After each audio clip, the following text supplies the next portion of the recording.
manis anak Bu Indah. Ternyata namanya Dian Rosa. Kenapa kau selalu tak beribadah? Apa sudah lupa dengan dosa? Shalom, sahabat yang dikasihi Yesus, kita bertemu lagi dalam YouTube channel Hidup Karena Kasih Karunia Allah. Terima kasih untuk kebersamaan kita. Belajar firman Tuhan bersama-sama dan biarlah nama Tuhan dimuliakan. Saudaraku, mari kita mulai ibadah kita pagi ini dengan berdoa bersama-sama. Tuhan yang baik, terima kasih untuk kesehatan, kedamaian, dan semangat yang baru yang kami rasakan pada pagi ini.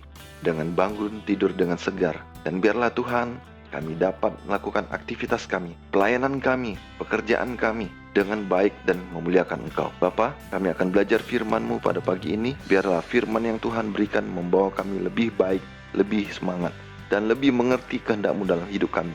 Sehingga Tuhan, kami menjadi orang-orang yang Engkau pakai sebagai alat menyampaikan kasih setia-Mu dalam hidup setiap umat manusia. Terima kasih Tuhan atas segalanya. Biarlah tuntunan-Mu, penjagaan dan kuasa-Mu saja yang terjadi dalam hidup kami. Tutup bungkus kami Roh Kudus dengan segala kemuliaan-Mu, sehingga kami menikmati kehidupan ini karena pertolongan, penjagaan dan tuntunan-Mu saja. Di dalam nama Yesus Tuhan dan penebus kami, Raja yang baik yang sudah menyelamatkan kami dari dosa, kami berdoa dan mengucap syukur selalu. Amin.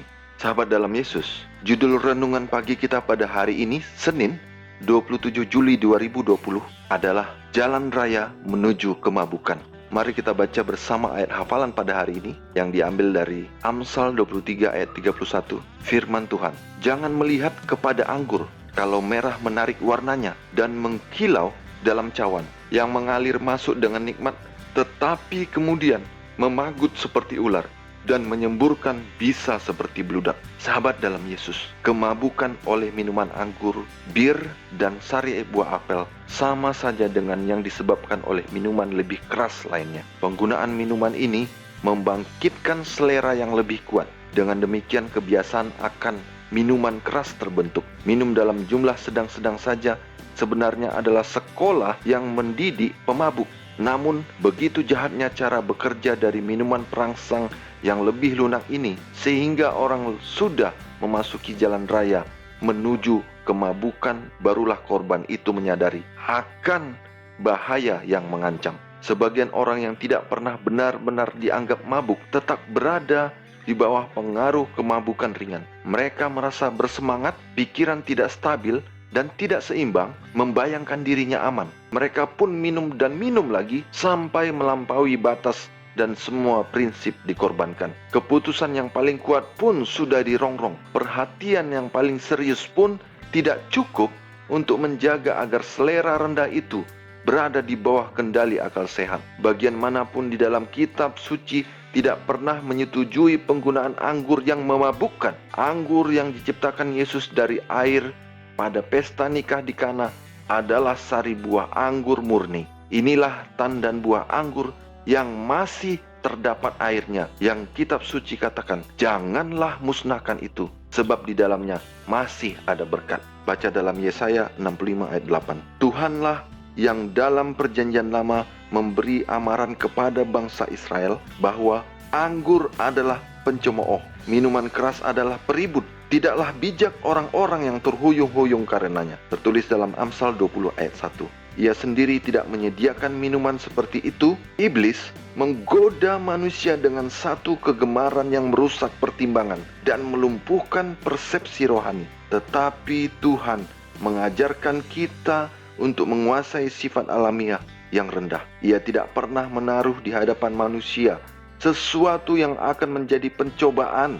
Seluruh hidupnya menjadi satu teladan penyangkalan diri adalah untuk mematahkan kuasa selera demi kepentingan manusia. Maka selama 40 hari berpuasa di padang belantara itu, ia menderita ujian yang paling tajam yang manusia dapat tahankan. Adalah Yesus yang menuntun Yohanes Pembaptis supaya tidak minum anggur atau minuman keras lainnya. Ialah yang menganjurkan pertarakan kepada istri Manoah.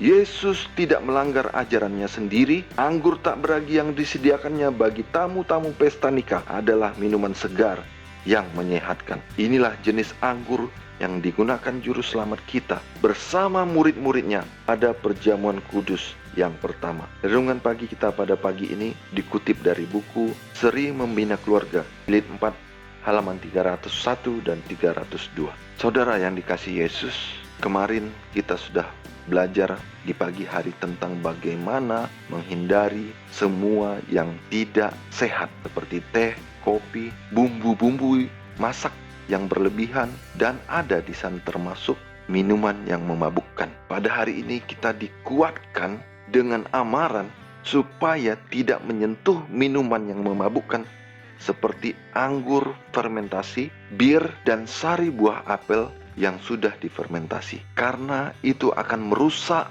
pelan-pelan daya tahan tubuh kita, keseimbangan berpikir kita, dan bila kita sudah semakin candu dengan minuman keras ini, maka kita akan berusaha untuk minum lagi, dan ada kalanya kita meminumnya sampai kita mabuk. Mabuk sendiri sudah merusak kesehatan kita, emosi kita, pandangan pemikiran kita, dan bisa merusak pergaulan kita dengan orang lain karena kita mabuk mungkin melakukan atau mengatakan hal-hal yang tidak sopan dan menyakiti orang lain. Oleh karena itu saudara, hari ini benar-benar mengenai minuman yang tidak sehat, khususnya yang memabukkan, diingatkan kepada kita supaya kita menghindarinya. Contoh yang baik bagi kita adalah ketika Yesus memberikan minuman pada perjamuan pernikahan di kota Kana. Di sana Yesus memberikan minuman anggur yang benar-benar segar, yang benar-benar murni dari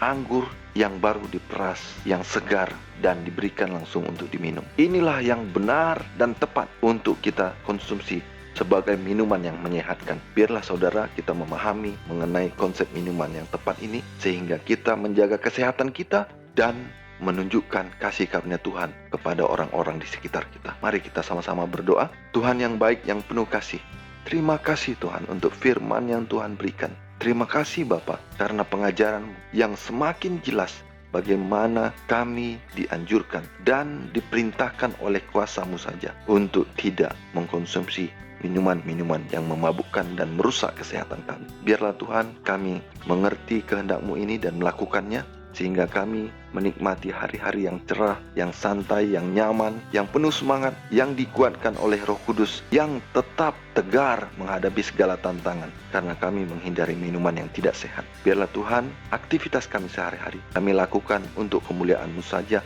dan kami menikmatinya dengan penuh sukacita dan memuliakan Engkau dari hati kami yang paling dalam. Biarlah kehendak-Mu yang jadi dalam hidup kami Bapa, mengampuni dosa dan kesalahan kami, supaya kami layak di hadapan-Mu. Dalam nama Yesus Tuhan dan Penebus kami berdoa dan mengucap syukur selalu. Amin. Demikian renungan pagi kita pada hari ini. Biarlah kita bertemu nanti malam dalam renungan malam bersama YouTube channel Hidup Karena Kasih Karunia Allah. Baiklah saudara, silakan klik like, tombol subscribe, dan tanda lonceng supaya Anda mendapatkan update video renungan yang terbaru, dan kita sama-sama berbakti memuliakan Tuhan. Buah pepaya manis rasanya, warna buahnya sungguh menggoda.